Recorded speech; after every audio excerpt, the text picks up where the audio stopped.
नमस्कार दोस्तों, मैं कैलाश उपाध्याय कैलाश एस्ट्रोलॉजी में आपका बहुत बहुत स्वागत है।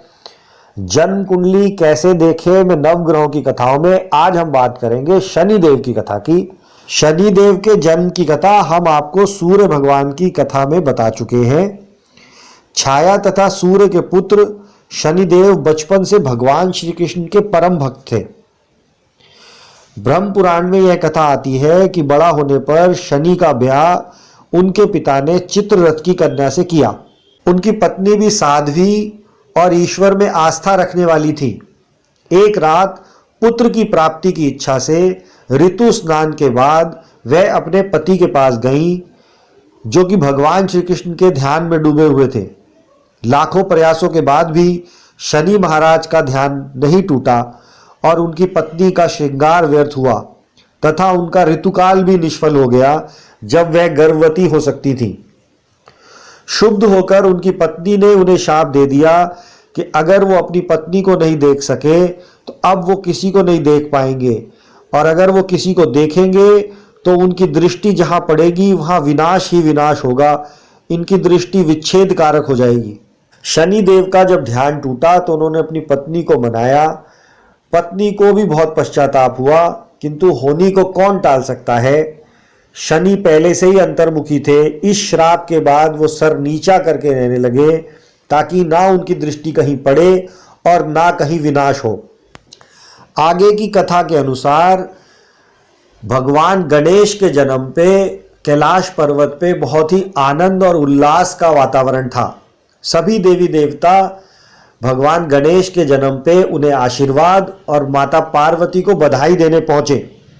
शनि महाराज भी सर झुकाए नवजात शिशु की मंगल कामना और दीर्घायु का आशीर्वाद देने पहुंचे। परंतु माता पार्वती ने शनि से पूछा कि उन्होंने नवजात शिशु को बिना देखे ही आशीर्वाद क्यों दिया। शनिदेव ने निसंकोच अपनी पत्नी के श्राप की बात बताते हुए कहा कि माता, मैं नहीं चाहता कि मेरी दृष्टि किसी पर पड़े और उसे कष्ट हो। परंतु माता पार्वती ने शनि से कहा कि मेरे पुत्र को तुम्हारी दृष्टि से कोई अहित हो ही नहीं सकता। विश्व की कोई शक्ति विघ्नेश्वर विघ्न नाशक का बाल तक बांका नहीं कर सकती। मैं तुम्हें आदेश देती हूं कि गणेश पर अपनी दृष्टि डालो। शनिदेव माता के कोप के भय से नवजात गणेश पर जैसे ही दृष्टिपात करते हैं, उनका सर धड़ से अलग होकर ब्रह्मांड में विलीन हो जाता है। सरहीन धड़ अपनी गोद में पाकर माता पार्वती मूर्छित होकर गिर पड़ी और सारा कैलाश शोक में डूब गया। तभी भगवान विष्णु गरुड़ पर बैठ के निकले और उन्होंने पुष्पभद्र नदी के तीर पर हाथियों का एक झुंड देखा। अविलंब उन्होंने उस झुंड के स्वामी का सर काटकर अपने साथ गरुड़ पर लेकर के कैलाश पहुंचे और नवजात के जड़ धड़ से जोड़कर उन्हें जीवित कर दिया। जब माता पार्वती की मूर्छा टूटी और गज के सर वाला पुत्र उन्होंने स्वीकार किया, किंतु उनकी दृष्टि जैसे ही सामने शनिदेव पर पड़ी तो उनका क्रोध भड़क उठा। खींच कर उन्होंने शनिदेव को अपंग होने का श्राप दे दिया। वहां उपस्थित देवताओं ने जब माता को स्मरण कराया कि शनिदेव ने माता की आज्ञा के पालन के लिए अपनी इच्छा ना होते हुए भी ऐसा किया है, तो पार्वती माता ने बात को समझा और यह समझा कि यह शाप अनावश्यक था। इसलिए उन्होंने शनि को बहुत आशीर्वाद दिए। उन्हें अनासक्ति का, ईश्वर भक्ति का, तपस्वी होने का, दीर्घायु होने का, ग्रहों में पूजनीय होने का आशीर्वाद दिया। परंतु अपंग होने का शाप तो पड़ चुका था, तो माता ने उन्हें कहा वो अपंग नहीं होंगे। तब से शनिदेव अपनी दृष्टि नीची करके लंगड़ाकर धीरे धीरे चलते हैं।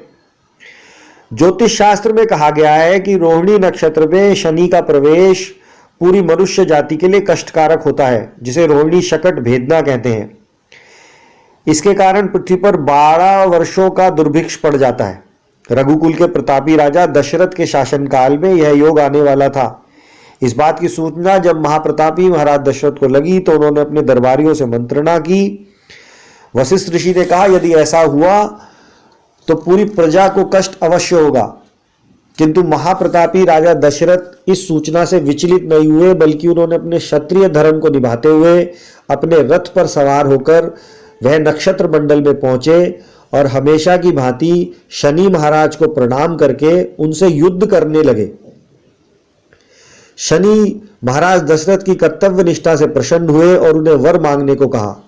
प्रजापालक दशरथ ने शनि से वर मांगा कि जब तक सूर्य आदि ग्रह तथा अन्य नक्षत्र हैं तब तक आप रोहिणी संचार से प्रजा को कष्ट ना दें।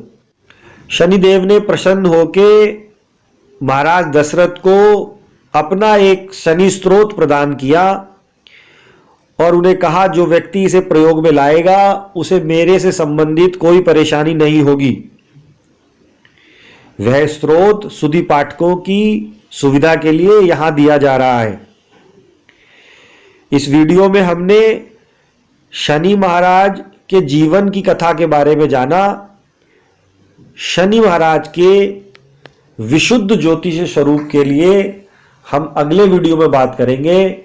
तब तक के लिए नमस्कार। आपका कल्याण हो।